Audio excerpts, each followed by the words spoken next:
Seth, I suppose we should wait, for everybody to exit out of the Greenberg. Yeah, Talk. that's what I was thinking. Yeah, Okay. wait for a few minutes. Right. Kim, you're just beginning because you don't want to forget, right? I was beginning because it was 2:15 and I'm very punctual. Oh, right. That's good. Good job. Might as well say hi to you, Christine. Hi, Christine. Hi, Kathy. Hey, Sean. Welcome. Oh, Guys, you hi, have Barry. nice Hi, audio. Mitch. Hello. Hey, good to see you guys. I know you can't see me, but I can see you. Yeah. Yeah. I feel like a stalker right now. You can turn on your video, can't you? No, I don't I know. don't think the attendees can, John.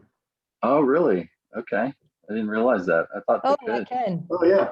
Yeah, they can. Hi. You could go. Hey. I'll go ahead and turn off real quick, but good to see you guys. I'm looking forward to your talks. Okay, great. Thank you.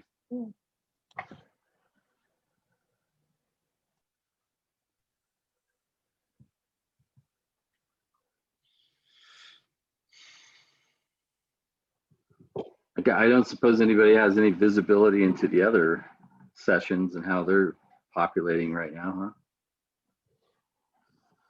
Well, I wish they weren't all happening at the same time, actually, because there's some good stuff. Well, just so Yeah. you know, Christine, you'll be able to go back for the next 6 months, and anything you can't watch, you'll be able to go back and watch. It's all going to be recorded. Oh, that's great. Yeah, I watched the documentary last night. That was amazing. Yeah. Yeah. And all the extra interviews too. A lot of in-depth here. work. We got them coming in.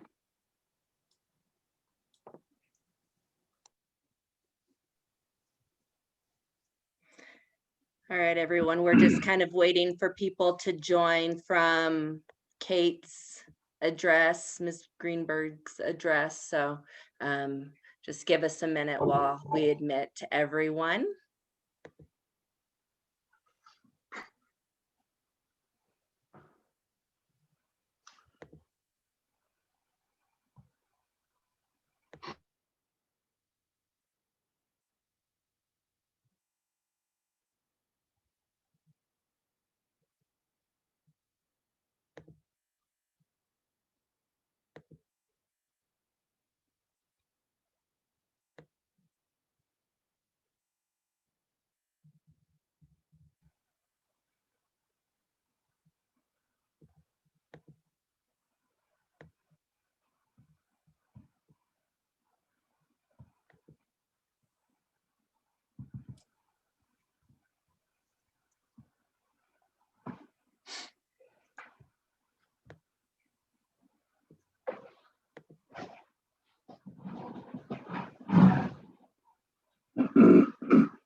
All right, Seth, you ready?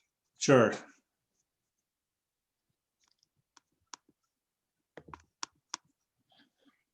Welcome everybody to Colorado Food and Farm Forum's first session, Unlocking our regional food system. I'm Seth Urbanowitz. I'm a regional agronomist with Colorado State University Extension, and I'll be facilitating the session. And welcome Barry Pennell, Mitch Bennett, and Sean Gardner. And before I turn it over to them for a more full introduction, I want to thank our sponsorship, our sponsor for this session, which is Montrose County. And with that, I'll turn it over to Barry, Mitch, and Sean. Thank you. Thanks, Seth. This is Barry Pennell. I just want to take a few seconds before we get too far into this and take a look at this slide that we have up here and recognize some of the partners that we have on our partnership grant. The Colorado Department of Ag, Natural Grocers, a lot of our local CSAs and food hubs, a local distribution company, Region 10. So you can see we got a lot of support, and these wonderful partners make this, they're essential in making this grant happen. And also, if you haven't had the opportunity to visit our website yet, please go to that website. It's it's called westslopefood.com.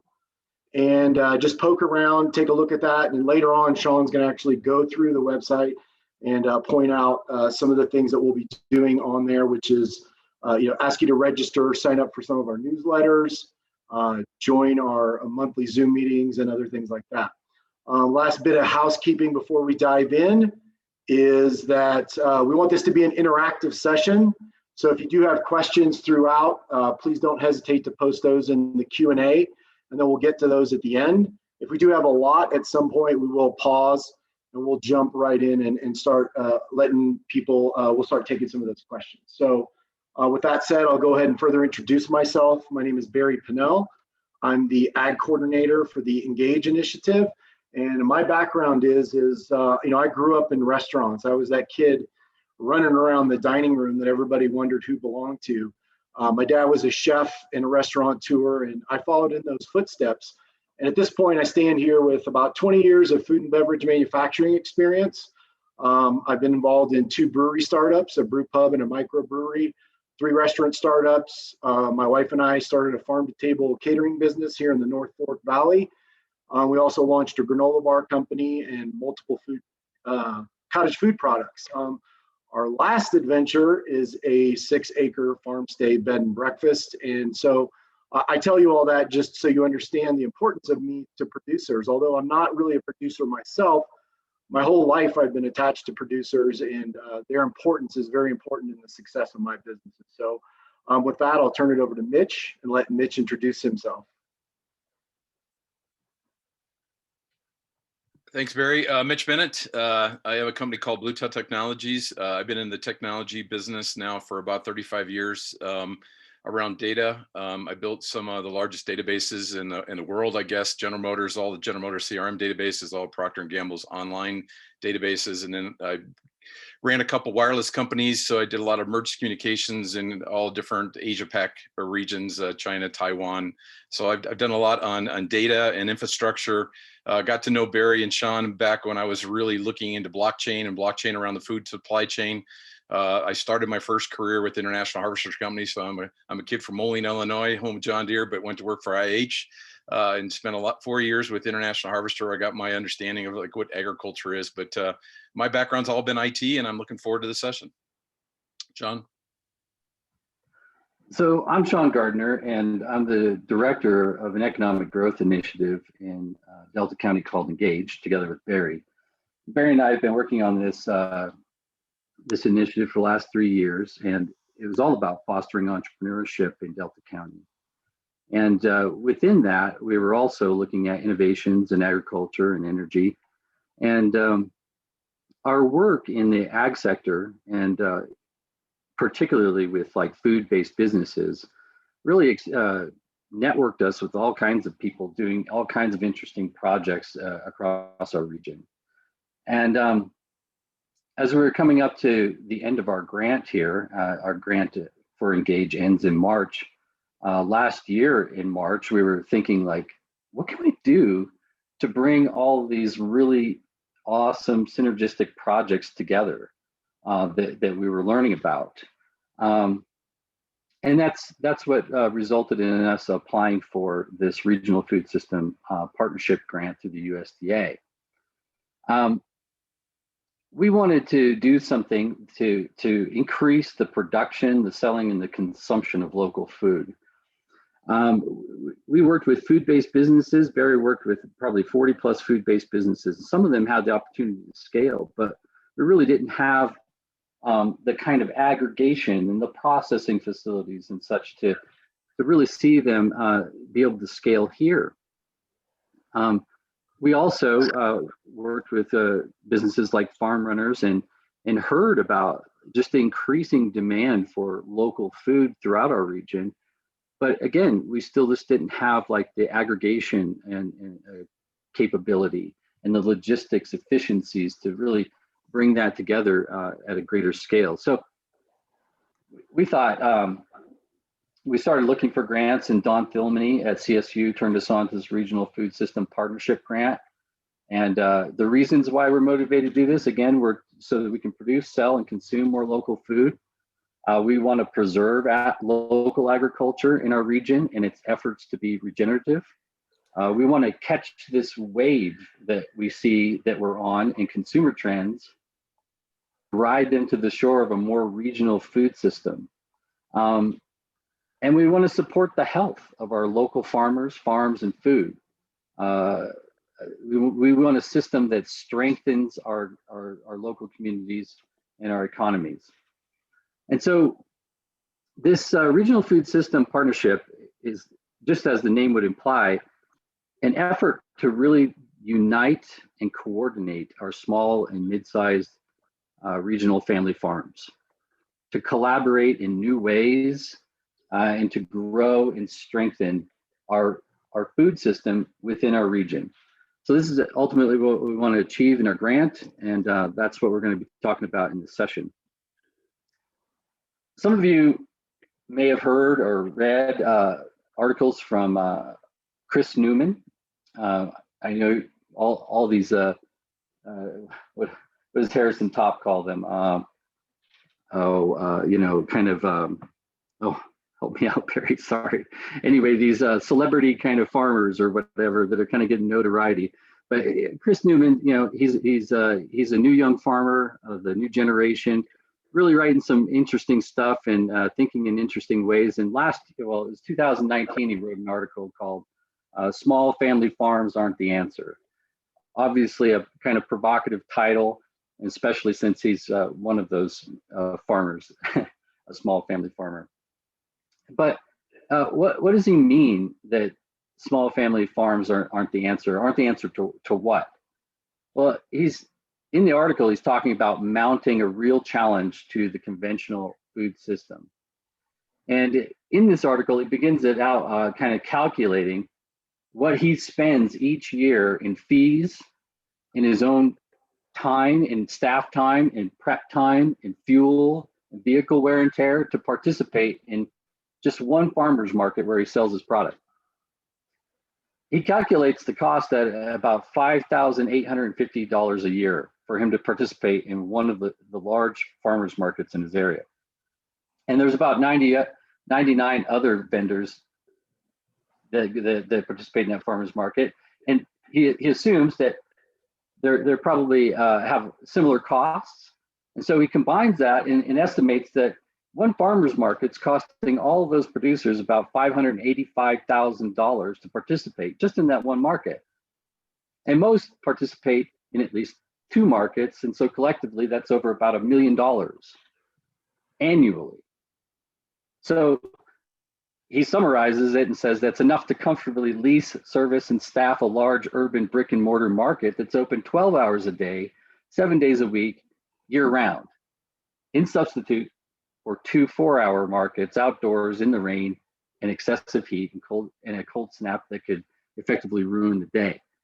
So his point is really, imagine what we could do if we worked together. He goes on in the article to say, this is a quote, "Go to a big farmer's market this weekend and have a look around. Each of those independent producers would tell you interesting stories.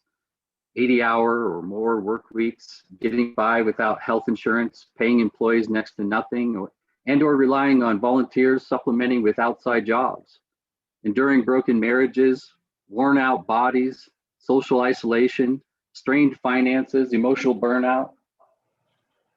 Maybe that's an overstatement, but I've met enough small producers that are hustling to sell online, sell in farmers markets, selling through other channels that I think he's probably hitting pretty close to the heart. So we love farmers markets. We love the cultural and social value that they create in our community, but I think it's pretty well known that small and mid-sized farmers are often overworked and under-rewarded in the current way that they do business. So we think that there's ways that we can improve that situation with better cooperation. Newman's point in the article is that it's our insistence on our own independence and a failure to cooperate that results in us being increasingly outsold by the conventional grocery system. And he points out that conventional grocery system is rapidly consolidating, and it's backed by venture capital, entrenched interests, and the world's wealthiest corporations. So whether Newman's diagnosis is accurate or not, we believe that increasing our cooperation as small and mid-sized farms in a region is key to producing, selling, and eating more food from our region. And that's why we got this Regional Food System Partnership Grant. More than that, we believe we're living in a really opportune and transitional moment to leverage the same consumer trends and technologies that the big grocers are using to capture the business they capture. Forbes magazine in October of last year published an article on consumer trends from COVID. Not surprising, one of the chief findings is that shopping online, especially for shopping went online, especially for groceries. There were increases in online ordering, touchless payments, contactless store pickup systems, smartphone purchases. During the pandemic, 79% of consumers have bought groceries online, a jump from 19% a year before that. In the US, online grocery sales increased from $1.2 billion in August 2019 to $7.2 billion in June 2020. 79% of consumers say that contactless store pickup was very important to them during COVID. We're highlighting these trends during COVID because they relate to what we're going to work on in our Regional Food System Partnership Grant.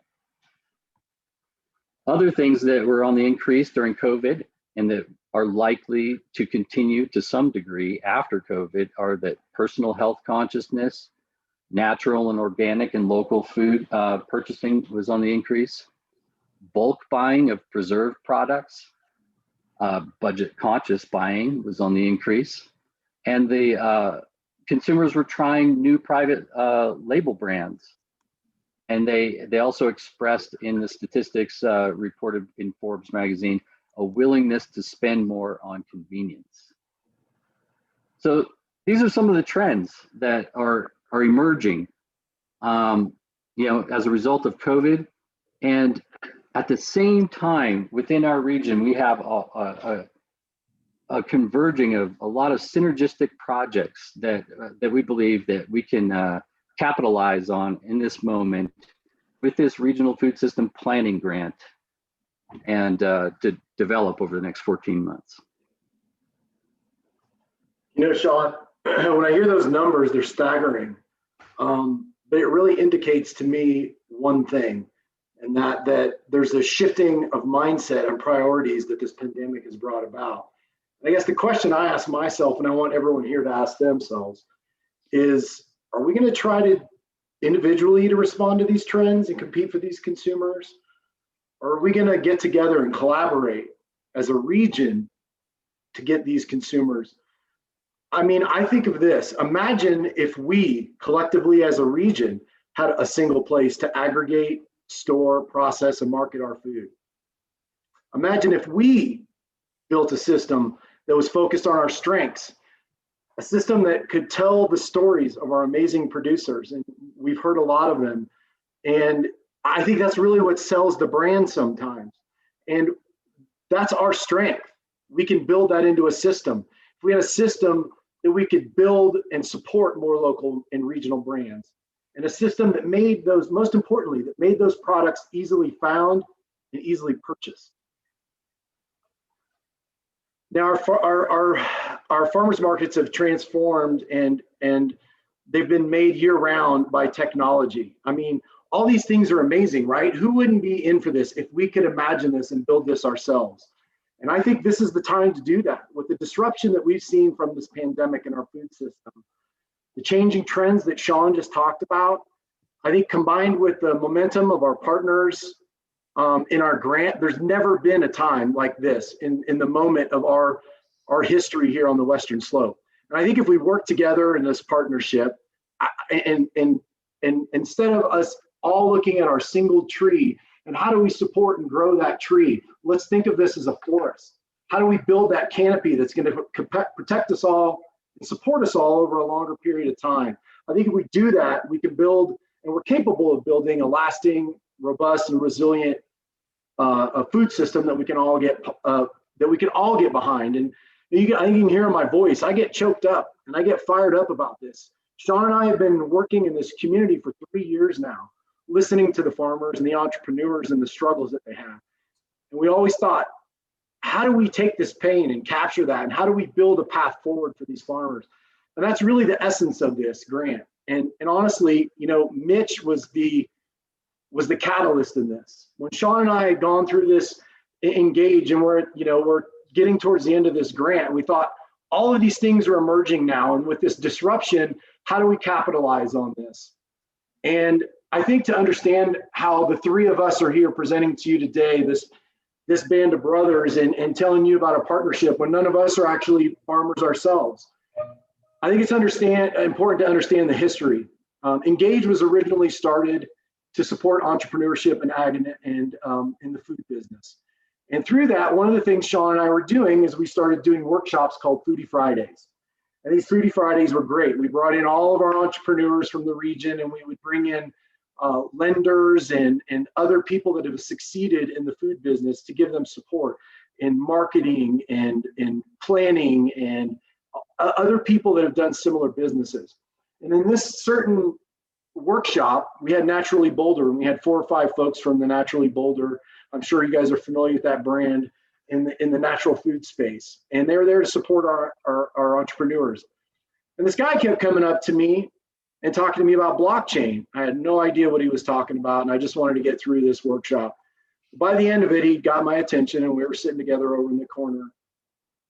And we listened, and I understood, like it or not, blockchain is coming, and it's disruptive. And that guy was Mitch. And through that meeting, all of us, we really sort of, build this plan on how can we do something here in this region. And Mitch was part of the IBM trust that actually built one of the larger blockchain systems that some of your big producers work off of. I think his message to us was, look, guys, this is coming, and it's not going to be good for the small and medium farms. I said, okay, Mitch, what are we going to do? He said, well, we're going to write a white paper, and I'm going to explain to you how we're going to flip this thing on its head, and we're going to build a system from the ground up. Well, Mitch wrote that white paper, and he presented last year at the Food Farm Forum. And that created a lot of interest. And from that interest, as that momentum started moving forward, Sean and I took a look and said, what have we got going now? Right now, there's discussions in our region to put an IQF facility in. For those of you not familiar, it's individual quick freeze. We had another entrepreneur working on mobile slaughter units because of the log jam in the beef processing. We had CSU that's looking into things like pulse crops and other cash crops that we can do that will fit well into this region. We also had another entrepreneur from the Front Range that was looking to put a food-based incubator in the city of Delta. And we have guys like farm runners and that are running around, really building a distribution center and also organizing our producers. Because the reality of it is we could produce a lot more food here, but we got to get everybody on the same page. So what do we do with all this? Don Thilney from CSU suggested we pull this all together under the Regional Food System Partnership Grant. So that's what we did in 2020.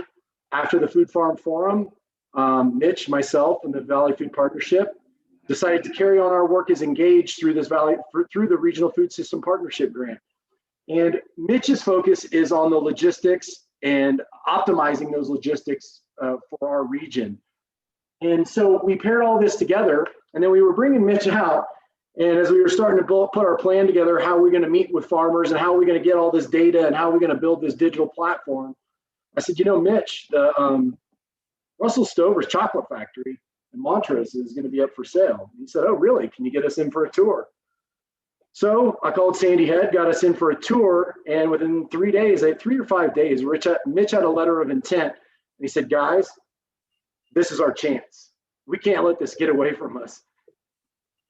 We got to keep this in the hands of our local people. If this becomes a regional distribution center, we're never gonna have this opportunity. So now we have a potential to build a digital platform, and Mitch was smart enough to know we need this physical infrastructure to be able to build this. So this gives us a real opportunity to build something sustainable in our region. And I guess that's the next thing. I'll turn it back over to Sean. I just really thought it was important for you to understand why we're standing here in front of you and the story of all of the exciting things that are culminating in our region right now. But I think we need to define region and what is region.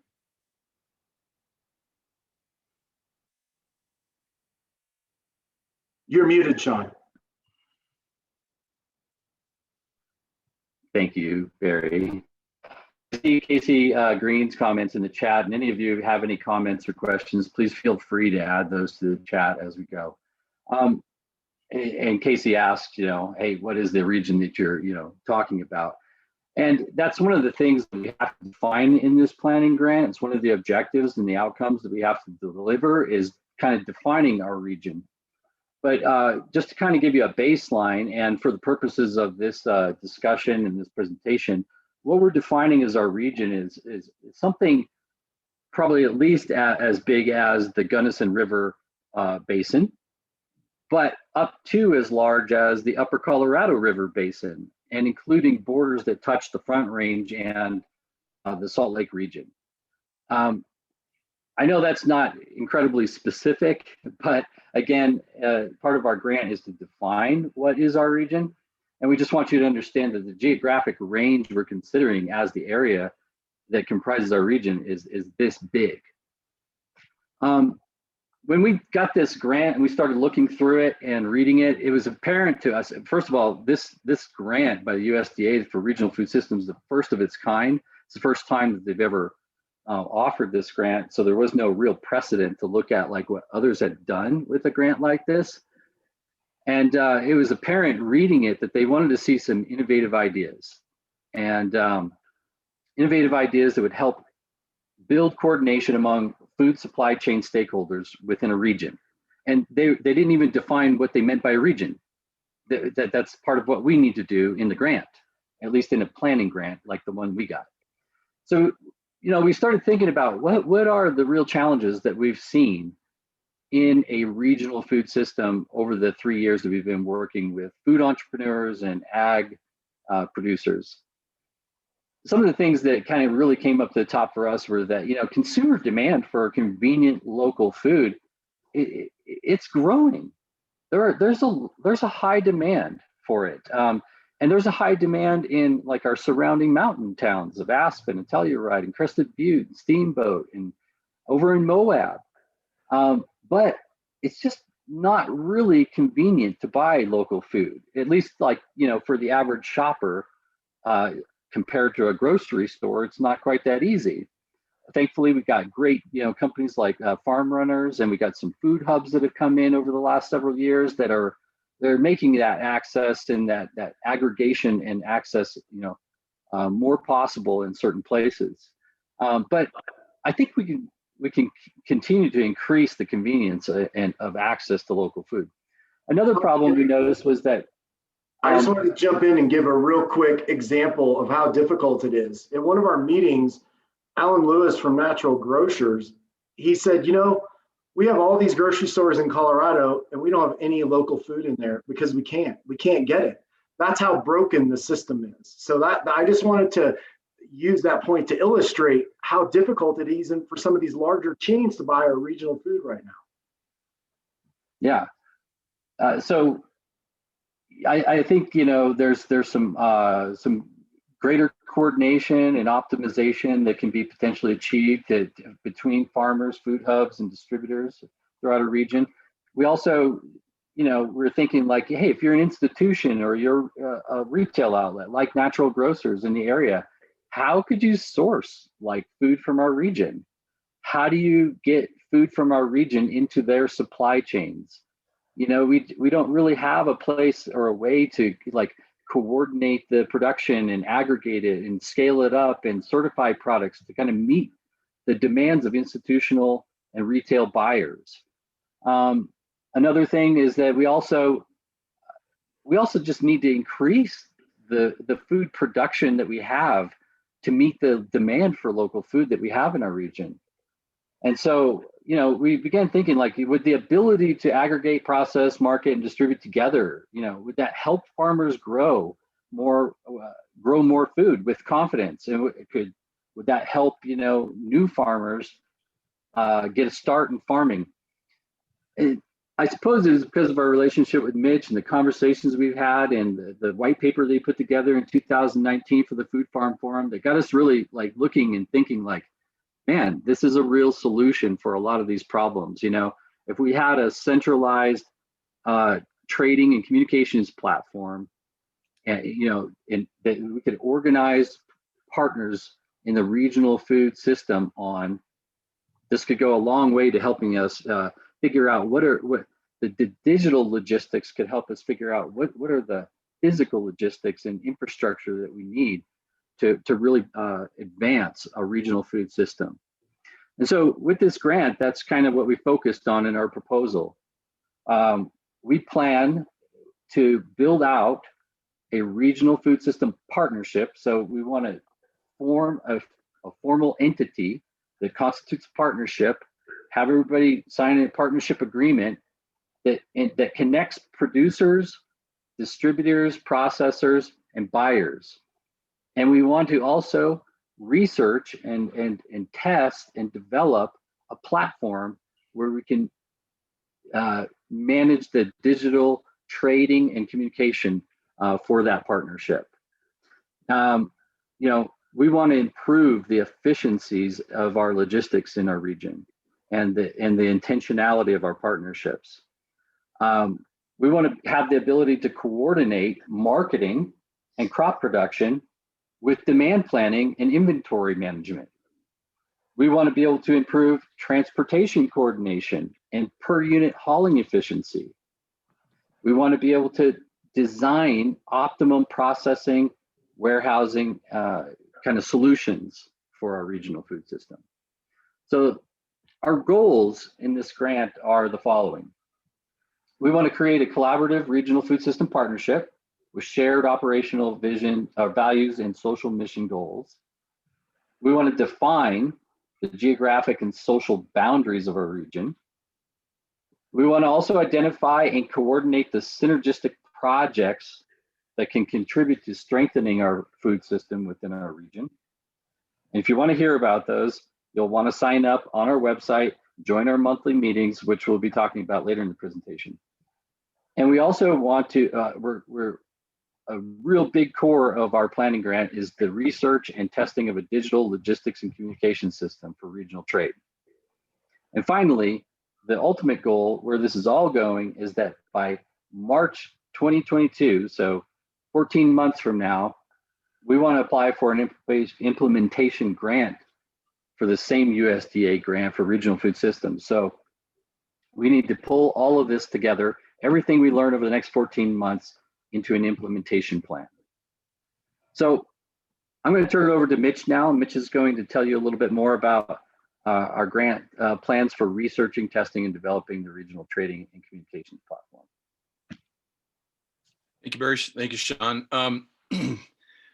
So we started this project about 3 or 4 years ago. And for those of you who are interested in looking at the white paper, you can look at my LinkedIn. I have a copy out there. You can download it. But the paper was the future of blockchain on the family farm. And I'll talk a little bit about blockchain. But when you look at what is going on right now in our regional food systems, and we're talking value chains here, there's a lot of information we just need to sit down and analyze. Not only production schedules, but your carry capability, your capacity, your certifications, your workflows. And of course, in another year, we're looking at water testing with FSMA is coming. So we kind of looked at it from a standpoint, we have to analyze every single component across the value chain. And that's kind of what we're looking at doing within this planning grant that we have. Next slide. Why we're doing this? Well, if you look what's happened to the consumer is really demanding it. This isn't something that, you know, is coming from a government entity. It's coming from the consumer just saying, hey, there's 3 things that we're looking at. First off, we have to trust the food that we're eating. It's got to be safe and clean. Secondly, we want to make sure that we have full transparency, that we understand where it's coming from. And if you say you're an organic certified, let's make sure that you got certifications to prove that. So these are all kind of the proof statements. If you're familiar with what's happened at the FDA right now with FSMA, they now have a new law and rules they're looking at for traceability, and traceability is going to become a standard across all product lines. They're going to start within the next 2 years looking at leafy greens and tomatoes, where you've got to basically, a consumer can now take a barcode and know exactly where that particular product came from. And that's going to be a federally mandated law here to probably about 2 to 3 years. And then more importantly, I mean, we just got to be truthful about what we're putting in our mouths, right? We got to make sure that what we're saying is actually what's on the label. It is healthy for you. It is nutrition. So when I look at what we're doing here, the demands of what's happening in the industry, it's really coming from the consumer. The consumers are demanding it. You know, I get questions all the time. Well, how many people are actually going to be taking a picture of a barcode and knowing the transparency and knowing its traceability? And I'll tell you right now, very few. But there's enough people that are going to be doing that. And when you start looking at how we look at trends, and you start looking at barcoding that are going to be now into refrigerators, I guarantee you, you're going to be looking at barcoding on every single product and every single device that's basically going to be able to get you all the way back to the origin of that particular product, who grew it, where they grew it, how they grew it, and that's just the future that's coming. Next slide. It's just kind of an obvious slide, but when you look at what's happening in our ecosystem right now, we are basically becoming a platform ecosystem. Look what we're doing right now. We're actually holding a conference on a platform. We see people, we communicate. I mean, this is kind of back, you go back 5, 10 years from now, this is like the future. Everybody'd say that's never going to happen. And here we are today holding a conference online without traveling someplace. And you just got to say, wow, that happened really within the last 12 months. People are feeling comfortable with that. As Sean pointed out, I mean, people are now moving to online grocery shopping. If you look at the trends that are happening in the industry, you're not going to see a lot of retail stores anymore. You're going to see what they call dark stores. And this is just going to be a store that basically you go pick up your product, or that product is shipped to your house. Now, what's that mean to the farmer? And this is where I'm basically looking at it from a standpoint for the producers, is that there's just a whole bunch of platforms now that are all being developed that I have to figure out which one do I join. So if you're looking at a place that you're going to go market your products, I mean, you've got multiple CSAs that are, you know, farm to plate. You got a lot of market direct to consumer platforms that you can buy. You've got your own website. If you start hearing the term smart farms, that's when you get into the production scheduling. That's where you start looking at all the production and the scheduling of that production that's going to happen. Environmental monitors and sensors are getting cheaper now. So it's not just your weather. You're looking at moisture temperatures in the soil. The biological signals is the new thing that you're starting to see when you start talking about AI, is that I can now look at soil and I know exactly the composition of that soil. What's the chemicals in that soil? Same thing with water. And then what we're going to be really focused on is going to be what's happening in the supply chain around blockchain. Blockchain is coming. All your major Walmarts, Kroger's are using blockchain. And this is basically based on the transparency of looking at where that product is coming. But the nice thing about blockchain is once data is in the block, it never goes away. It's encrypted, and only people that have the public or the private key or public key can actually look into it. Don't want to get into that a lot, but all of our supply chains of all the major retailers are moving to a blockchain. So it's kind of an ominous looking thing, but the question that we're trying to answer is that, okay, if I'm a producer, which platforms do I connect to? Which platforms provide me value? Which platforms are going to actually help me increase my revenues? And that's kind of the focus of what we're doing with our digital ecosystem. Next slide. So what does that mean? Well, what we're looking at is that we want to be able to provide the farmers with what we're just calling an on-ramp, right? So if you're doing a lot of direct to consumers and you basically have a CSA, what is the best CSA platform you should be doing? If you're looking at direct to restaurants, what's this platform I need that actually has restaurants come in and basically have the opportunity to look at what I have, when it's my production schedule. So we're not going to be out there looking at how do we build these platforms. We're looking at how we can connect to them and what's the standard data and the standard information that's being shared. We kind of broke it down into 3 areas. The first thing that everybody wants to know is, who are you? What's your identity? That's also part of FSMA, right? It's your physical address, who you are, where you live. It's all the information about the individual and the product. The second is certifications. If you're certified, what your certifications are, you just need to be able to prove that you've got those certifications. And then compliancy. Compliancy is all going to be around safety compliancy, and those are going to be state and federal compliancy. So we're kind of breaking it down, saying every one of your consumers needs this information as its core, and the origin of all that information comes from you.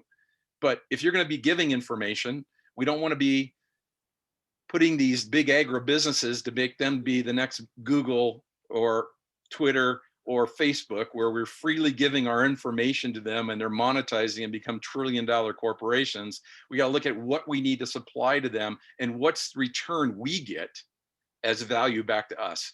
So the feedback that we need from consumers about our products, the feedback that we need to know about, are they like our products? They're going to continue to purchase our products, where we get the more demand forecasting, where we can start looking at my value product should be priced much higher because I am certified, or I'm regenerative, or I do a different practice that should be a different value point than just a commodity grower.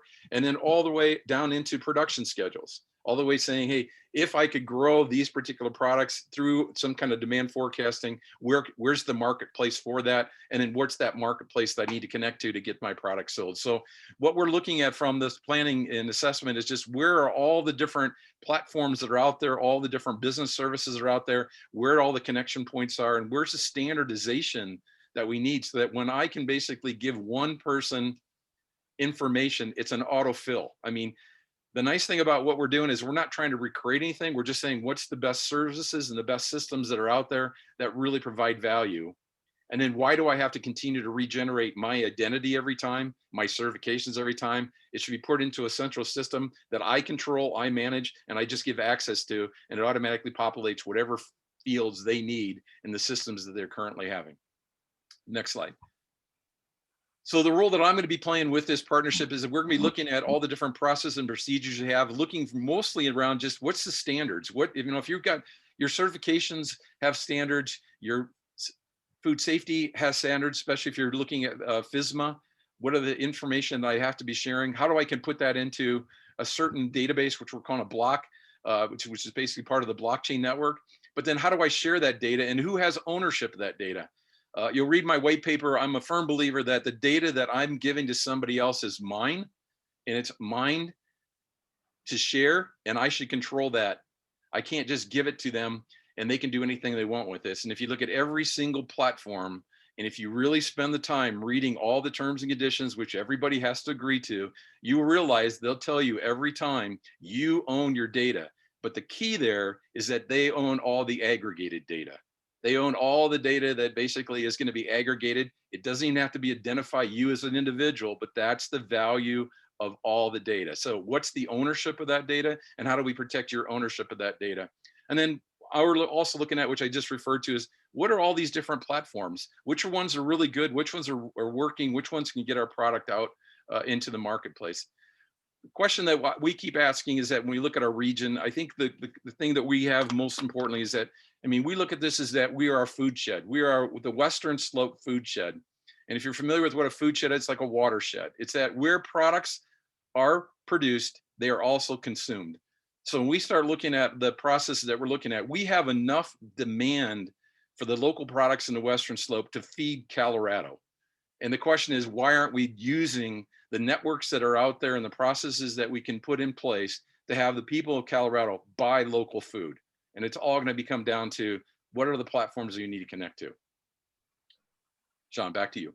Thanks a lot, Mitch. You know, I remember during the Arab Spring, I was really touched by sort of the democratization of information, and also just how like the hierarchical structures of power just got inverted. You know, it was just a real insightful moment, because everybody with a smartphone down on the ground was like uploading videos of what was happening. What I see happening here, and whenever we have these great opportunities to talk with you, is I always see like the power and the systems that are used by all the big boys, you know, are really tools that are available to us as well in our hands, and that we can appropriate within our own region and have our own system. There's a great shift and movement to a decentralization that I think is happening in our time. And I think that we're kind of on the crest of that wave. I think we should kind of open it up for questions. I want to just acknowledge that Kelly asked a question, or what was it? Somebody asked a question about, you know, how they can participate. We are going to get into that. It was Libby Christensen. I'll just put them on my next slide. What we're going to go into next is actually just like a little bit of a tour of our website, which really has some calls to action on how you can participate, what ways you can participate in this planning grant for the next 14 months. But before we go in there, let's take a few questions. If any questions have come to mind at this point, please feel free to post them into the chat. I saw that looks like Jared Kirst had a question. Maybe this, Mitch, you might be able to help with this. This is wouldn't regional boundaries be specific to different aspects of the system? Likely there are appropriate geographic logistic scales for one product that would be too large or small for another. That's a good question. I mean, I think what we're looking at is that when you look at the online platforms right there, there's no boundaries. I mean, they are global platforms. And what we're looking at doing is saying what we need is a centralized or decentralized platform that basically allows any consumer within the Colorado or say Four Corners to know that they've got products that are locally grown and locally can be delivered. And that's kind of one of just the foundational platforms we're looking at. So I hope that answered your question. If not, I can be more specific. If you have any other questions, please, or comments, feel free again to post them in the chat. In the meantime, I'm going to go ahead and navigate over to our website in the screen that I'm sharing. Barry, can you give me a thumbs up that you're seeing the website on your screen? Good. Okay. And I just want to navigate through this. I actually created this website on Wix, and I got a Wix app, and I'm seeing all kinds of people signing on. So I can tell you're all out there going over to westslopefood.org. Thanks a lot for doing that. And real quick, Sean, Libby, to answer your question, this is what we need everyone to do, is engage. We're facilitators here. We're giving you a voice. So we're asking people to come to the table and help us build this. And this is the platform we're going to use to do that. So 3 calls to action here that you can all do to kind of get on board and participate in the planning that's going to be going on for the next 14 months. Number 1 is right up here in the upper right, you see the subscribe button. You subscribe on there, we're going to send you a monthly newsletter. And that monthly newsletter will probably talk about, what we've worked on the last month, what we're looking at going ahead, maybe highlight a specific project or 2 that are a part of our regional food system planning. And also we'll remind you of upcoming online meetings that we're going to be scheduling once a month. Sorry, let me go back to the home page here. I had it on the wrong page. So really the calls to action are right down here in a row. You can fill out the subscription form. If you go down, the next section is on join a working group.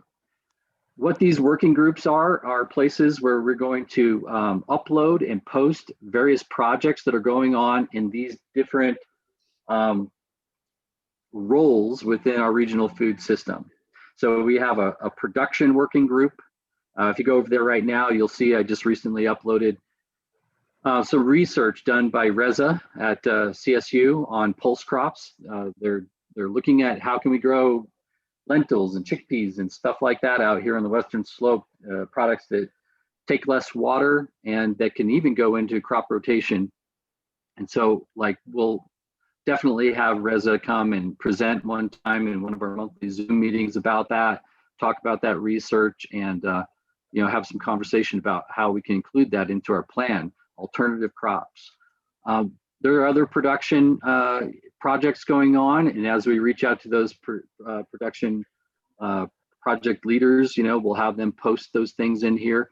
And in the working groups, it's a discussion platform, so you can post comments, you can post questions, you yourself can upload things that you know about that are getting worked on. And so we encourage you, if you fit one of these working groups, in what you do, join the working group, upload and share what's going on. We don't know about everything. This is how we're gathering intel. And again, all of this is going to get collected together over the next 14 months and discussed through monthly Zoom meetings and eventually put together in a final implementation plan in March 2022. We got a processing group in there. We'll be discussing projects like an IQF. 2 years ago, Delta and Montrose counties got together, did a feasibility study on individual quick freeze, how to capture the waste fruit in our orchards. But not only that, I mean, the San Luis potato growers are interested in how can they send their potatoes to IQF. The sweet corn growers are interested in using IQF technology. And this is a really amazing opportunity that we have, because if we could quick freeze this product, it extends its usability, obviously. It also just creates a whole new marketable product, but it also serves as an ingredient source for value-added food manufacturers. I mean, we could viably attract and perhaps keep food brands because we have actual, ingredient sources for them. A facility like that also turns into a virtual point of aggregation and processing, because that's required before you can individual quick freeze these products. So that's obviously a really great infrastructure project that could really contribute to our regional food system. I just also wanted to add that the beef producers are also interested in the IQF. We can also IQF beef. And then when you think, we have beef, we have a protein, we have vegetables, we have fruit, we have corn, we have all these different products. Immediately now we're all of a sudden a real ingredient source center for some of these folks that may want to make ready-made meals and all these other things. So it really, as you see, as we start putting all these things under one roof, really cool things start to happen, and all this collaboration and working together can really supercharge this regional food system. At the same time, all of these projects are all just potential. They're not actual yet. And it's really up to us, how much we want to collaborate, work together to make them happen. They could just as easily go away. They've been ideas. Some of these have been ideas for a long time. But I think with this regional food system partnership, grant, we have an opportunity to really try to bring them together, give them some focus and attention, organize them, and see them through to fruition. So other processing things are, I know Catherine, I thought I saw Catherine Bedell joined our session, and I know she's working, and she presented a couple of years ago on, how can we unlock the bottleneck in the processing, of meat in our region. So these kinds of projects would be posted up here in these working groups. The logistics one, of course, will be tracking the development of the research and the testing of our regional trading and communications platform that we're going to be working on with Mitch. And then we have channels, so market channels. Natural Grocers is one of our committed partners on this regional food system grant. They're interested in carrying the product lines, in the Natural Grocer stores, but we've got to solve the challenges of how do we get our products into their supply chains. Same goes with other kinds of institutional or retail buyers. There are challenges that we have. How do we get local food into our schools, into our hospitals, into our, regional resort towns? These are all things that we need to discuss. And so the channels working group is for that. And so then there's legitimacy and economy, and there's an explanation of what each of these groups are for on the working group page. Again, if you identify with one of them, join it. You can follow along with the threaded discussion that goes on there. Lastly, so let me just recap. First was subscribe. Second was join a working group. And now third is upcoming events. We'll post relevant upcoming events that relate to regional food system, but in particular, we'd like you to join these regional food system partnership meetings. We'll plan those every month, and whoever can make it can make it. Something that might be really beneficial to us during this little presentation is to hear back from you about viable dates and times, but we sort of just set the last Thursday of every month, 8 a.m. I don't know if that's good or bad or not, but that's what we set. And again, we'll be discussing, all the projects going on, kind of what what the progress is of each working group the previous month, and looking ahead at the month ahead. So that's it. There are some other things. Again, I think I said upload projects. If you join a working group, provide your comments. And if you really want to get kind of involved, there's a member, excuse my scrolling, but there's a members section, and you can actually create a profile there, and it gives you permission to participate in our forum, where we can just, discuss regional food system issues. I uploaded a couple of articles there just to be kind of provocative and get us to talking. If you're interested in that, you can participate in that way. So why don't we turn to some questions, and we're done presenting. So the rest of this time is for discussion. Let me go back up. I don't know, we got one from Corey Stanton. Kim, do you want to do this? I can read them off, Sean. Okay. So Sean, we have a chat from Corey Stanton, who was wanting you to explain the ultimate goal for the implantation plan for West Slope. Are you looking for an online store or sell local regional fees for producers? And I think our main thing that we want to address there is, just the planning component that we're in right now. But that's our first question. And then we'll move on to John's question. It's a great question. So I don't know that we can actually predetermine what the answer to that's going to be. Part of the process of the planning grant is a process of discovery. Like, how do we put all these pieces together? What's the right solution for it? I do believe we have a vision that we're pursuing with regard to a regional trading platform. And Mitch, you can jump in here and help me out in the explanation of this, but ultimately, we see a digital logistics solution at the core of solving for many of these challenges that we have, and for activating many of the potential opportunities that we have. It can be a place where we can optimize the business processes on the farm level. And we can create a system in which we can start to share data across multiple producers, and then we can really enable things like forward contracting and things like that from the demand side. But Mitch, why don't you jump in and kind of explain a little bit more about kind of where we envision the platform going?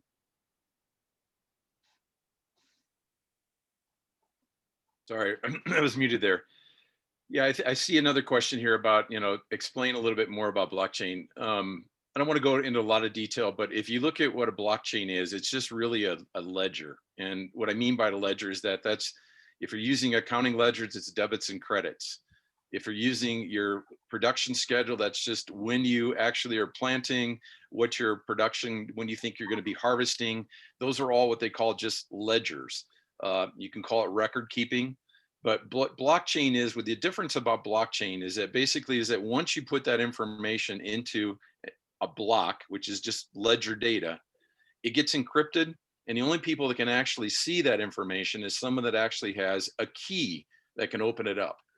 And there's difference between a public key, which means I'll share this information with everybody. And or it's a private key. I'm only going to share this to the people that I actually want them to see the information. That information can be any kind of data field that you think of. But the idea is that once you put that information into the block, I'll call that the origin block of your information, you're giving access to people on these different online platforms into the individual fields that you're willing and allowing them to have that information. So that's kind of what a blockchain is, a very simplistic view of a blockchain. All your regional distributors, all your regional grocery stores are moving to a blockchain. And it's simply because it's really a way to put information, share information that's encrypted and no one else can see it. And once that information is put into a block, it can never be changed. So if I'm dropping off a product at supplier or distributor, they said there's 100 pounds here, that information goes in that block.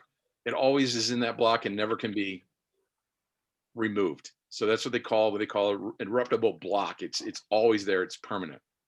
So when we start talking about blockchain, that's what we're saying, is that we want to understand what the origin of all the data that a producer has that he's now going to be sharing with all these different platforms that are coming into play. And we're going to be looking at all the different data elements. We're going to look at all the standards that go along with that. Simple standards like everybody wants to know who you are. Well, here's my name, here's my address, here's my information about what products I have. That should be standard data that we all can basically share with multiple platforms. So that's kind of, when we talk about trading, that's kind of what we're saying, is that there's going to be a trading platform that says I'm trading information or I'm trading data. And that's the platform that we're looking at. And we're going to be looking at best in class systems that are out there that actually can be work with us at an aggregate level. So that's the blockchain. Next question, Mitch. Sean, you asked was which? Mitch, can you give an example of the traceability? Thank you, Carol, for that question. The example of traceability using blockchain. Yeah, once you are on a blockchain, you're basically accessing your information all the way from where the product originated, all the way through to the processor, distributor, all the way down to the store, all the way down to the shelf. There's some great information if you want to go on to the IBM, what they call IBM Food Trust Network. That's what they call it. And they'll give you examples of what they did in some of their research. They can basically trace a product from South America, from the farmer, all the way down to the appropriate shelf in each one of the stores that has that particular barcode.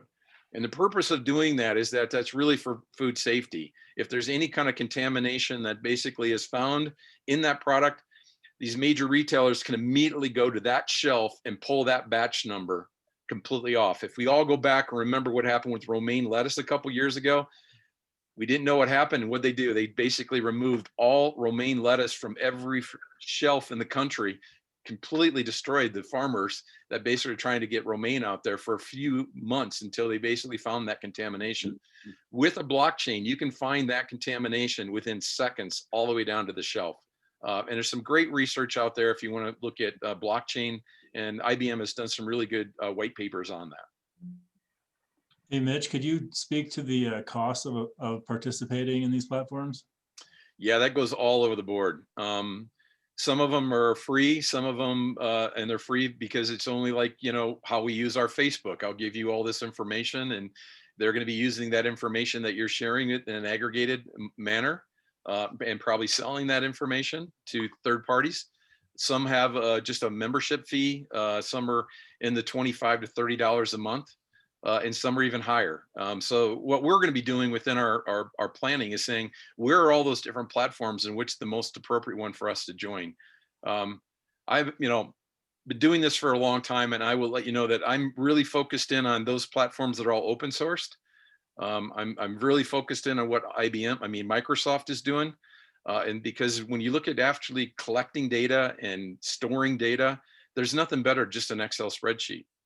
And we can start using Excel spreadsheets where we got just columns and rows. We put that number in. Microsoft has got the capability of automatically putting that into a block. So once you get it into a Microsoft spreadsheet, you can put it into a block that can be shared with third parties. So I guess I have a bias, but I just think that when you look at what we need for the producers in that area, we need simplicity. We don't need these complex systems. We just basically need to learn how to use an Excel spreadsheet. Yeah, so Mitch, so if a producer is using one of those open sourced platforms and an aggregator, processor, whoever is using another one, are they interchangeable enough, like similar file formats that you can easily be nimble and adopt other platforms? That's correct. And then that's what we're looking at, right? We're saying, what are those standard data fields that everybody needs, right? Definitely going to be who you are, your identity, any kind of reporting that you currently have, any certifications, and then any kind of compliances. If you're FSMA, then we want to look at your FSMA compliance reports. That's part of the planning, is saying, where are all the commonalities and where are all the standards that we can have that can go across multiple platforms? And those are all API driven. So any platform that's out there really has an API that you can connect to. What's an API? An application protocol interface. Sorry. So it's almost like, you know, you can log on to any system, and we do that today because we give somebody our login, which is usually our email address, and then we have our own password, right? And then that basically gets us connectivity. So when you look at what we're trying to do, is there's three components of it. What's the data that I have to be sharing with the next party up? And that could just be my processor or my distributor who's going to take ownership of that asset. How do I access those networks? How easy are they to access? And then more importantly, what's the network value to me? I mean, if I'm using a CSA platform and now I've also got a marketplace platform where it's a farm to table, why aren't those interchangeable? Why am I continue to have to add data in all these different platforms? It should just be one set of data that I have that allows me access to multiple platforms. So on a practical level, for a small and mid-sized producer that's like selling into a farmer's market, selling into a local distributor that's taking food to restaurants or food hubs, and then also has an online direct-to-consumer outlet, and maybe he also has a farm stand. So like 4 market channels, they could just have one ledger to control, that would control their inventory for all 4 of those channels. In real time. Right. So if you open up your ledger that says, here's my inventory available for sale, you enter it once, and then it updates to all the different platforms that you'd be on. I think there's more questions up above. Kim, I'll let you go ahead and put those forth to us. But I wanted to mention, Kelly Hepler told me that the January Zoom meeting is not working, and that is true because I canceled it. And due to my novice website development abilities, it is not hidden from your site yet. But the first monthly Zoom meeting we will have will be in February, and that should be visible under upcoming events. If it's not, I will make it so soon. Yeah, I don't want to, thank you, Sean. I don't want to lose sight of John Pavlich's comment earlier, question about looking into underserved communities for food and nutrition as well, and how you know, this regional food system partnership might play into helping that community. Thank you, John, for asking that. And so you know, too, we perhaps didn't make it abundantly clear in the beginning. We applied for this grant through Valley Food Partnership. Valley Food Partnership is very dedicated to, you know, food security issues, food access issues, and you know, in our internal discussions, we're always discussing ways that we can leverage Valley Food Partnership around this platform apparatus and things that we're talking about here to keep us on task, to make sure that we're creating a just and equitable and diverse kind of system, and that we're also keeping an eye out toward you know, food security issues. We've had questions, for instance, too, about like if we, you know, have like IQF facilities, and that takes the seconds and waste fruit and stuff. That's fruit that we give away in our community. So we realize that there's tensions there. I mean, we're trying to help producers monetize something that, you know, it was a giveaway or a waste. And I think that we are attentive to that. In this grant specifically, we're not giving attention to that, but we have enough partners who are all very interested in that. And within our partnership, we can specify within our vision and our goals and our specific plans, and we can explicitly state those values, and we can come up with specific plans for the implementation of our regional food system that include care for food security.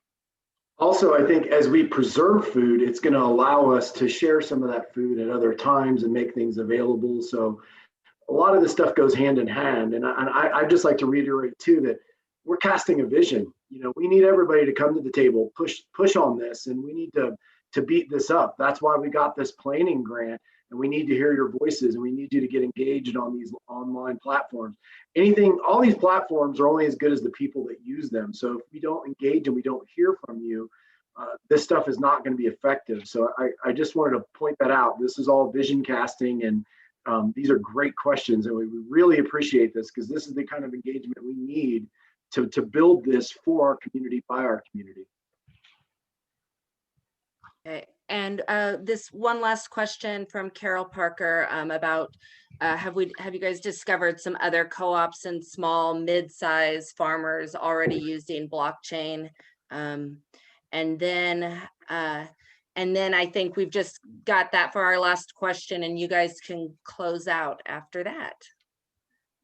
Yeah, there are probably 100 different small co-op based blockchains that are currently being deployed. The one thing that we have to just recognize, this is a global initiative. So blockchain is a global initiative. So when you look at blockchain and you put in, who's doing it for the supply chain, yes, you're going to find that the big national brands are doing it, Kroger's and the Walmarts, but you're also going to see there's a lot of different chains that are being developed around grain, beef chains, and they're global. So what we've been doing, and I've been doing, is looking at a lot of companies that are currently deployed. A lot of it started back in some countries like Australia's really deployed a lot of different blockchains for a lot of small consumers. I see someone ask about the capability of doing cyber currency. Absolutely. That's one of the reasons they're doing it, because they're giving an outlet for people that have got currency. You can also do utility tokens, and that's a big thing about utility tokens. When we say we're doing a trading platform, we're looking at a kind of a barter platform that we're going to be looking at utility tokens, where I can trade labor, I can trade machinery and product, but I can also convert it to, say, Bitcoin into fiat dollars that goes in your bank.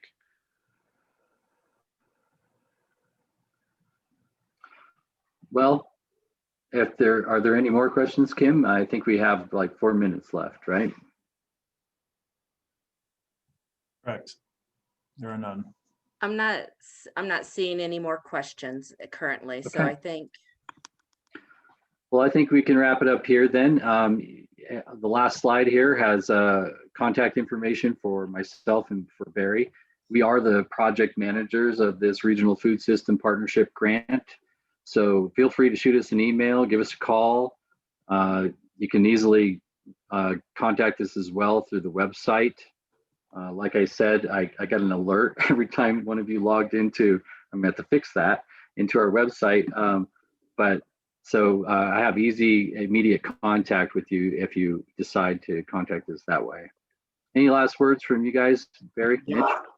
I would just like to say thank you so much. I've been watching the participation. We've had over 40 participants throughout the whole presentation, so that means we've held your attention, and we appreciate that. And let's continue this conversation. This is the start.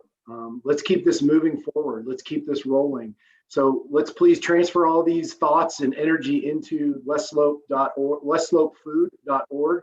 And Sean and I are always here. Please feel free to reach out to us. If there's any way outside of the ways that we've talked about that you want to be engaged on a more impactful level, we'd love to hear from you. We'd love to integrate you into our program.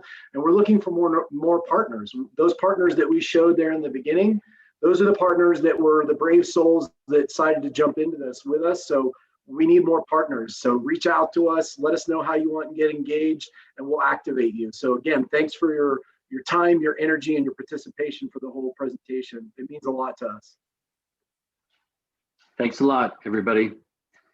All right, we'll see you in the virtual happy hour, hopefully, right? Isn't that Yes, what that's time our is that next at? plug. We'll see you at 5:30.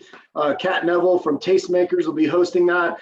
And unfortunately, we all can't, give each other a hug and shake hands and clink glasses, but we'll have a great conversation to continue and cap the day off. So we'll see you at the virtual happy hour at 5:30. All right, thanks a lot, everyone.